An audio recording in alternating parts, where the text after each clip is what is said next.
چه کار میکنی؟ برو کجا اومدیم؟ قصه چیه؟ در ادامه ناشناخته های نجف آباد امروز اومدیم محله کوچه شاه یا شیشچوبه نجف آباد رو ببینیم.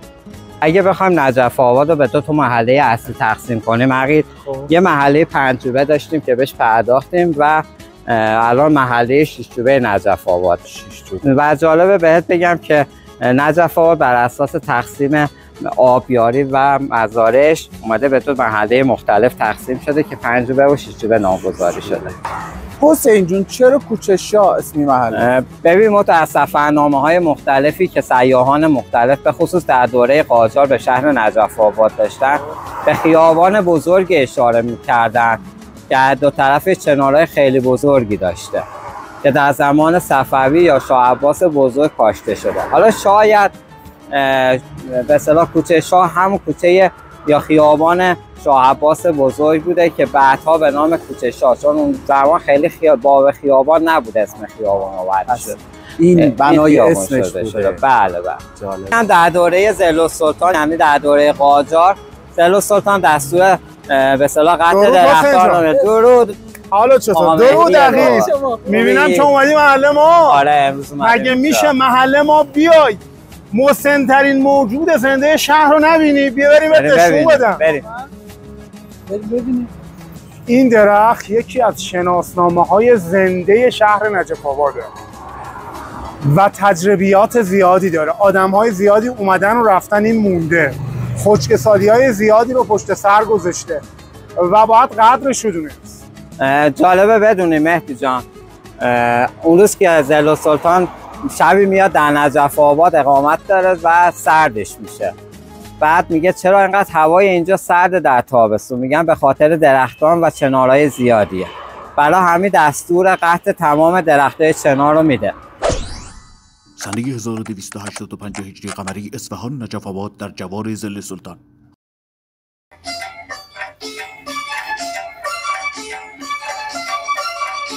چه کار میکنی؟ برو چه کار داری پیشکار؟ سلطان این هم نامهربونه، هم قدرت ندونه، هم با دیگرونه. خب تو چه کار داری امروز؟ مسائل مهمتری هست که باید خدمتتون عرض کنم ضلع سلطان. بگو. میگویم که این درخت‌های خیابان شاه هست ها. خب اینها خب موزد شده واسه ما. چه کارش کنیم؟ اینها آب مصرف میکنند. وای اینجوری آب واسه سرسره همایونی، واسه استخر همایونی، واسه تفریحات همایونی سوخته ها نداریم. چه کارشان کنیم؟ اینا رو بکنیم. نه میگم سلطانم منظورم اینه که درخت‌ها رو بکنیم. بکنیم. دستور بده بکن. خب از کجا بکنیم؟ از این تیران بکنید تا اصفهان. بریم بکنیم. بریم ببریم. همه رو ببریم. به بلدیه بگو. به بلدیه میگم خدا نگهدار. ما برویم ببریم بخریم. چند تا درخت سالم میمونه از اون روز و اون بوده که مردم التماس میکنن و حتی پول میدن به ضلع‌السلطان که این درخت‌ها رو نگه داره در عوضش. راستی مهدی جان عقیل کو؟ عقیل همینجا بود. من ندیدمش. اون آشش اونجا. چیکار میکنه؟ ای بابا درکت میکنم. چی شده عقیل؟ خیلی داری عشق میدی به درخت. آقای فاتح حس میکنم درخت خیلی حالش بده. خیلی نه ولی حالش خوب هم نیست. این در درجه اول فتیله نارنجی داره، در درجه دوم این بافت مرده رو میبینی؟ درسته که در جاهای مختلف درخت هست، این طرف هم هست. آفت‌ها اینو سوراخ میکنن و میرن زیر این بافت مرده و شروع میکنن درخت رو خوردن و درخت میمیره.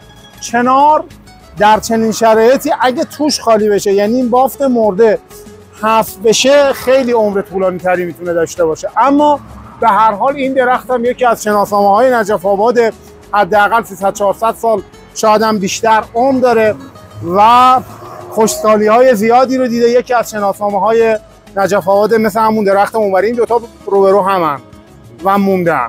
پس میشه حالشو خوب کرد. کاش بشه یه فکری به حال این درخت بکنیم. به نظر شما چی کار میتونیم بکنیم؟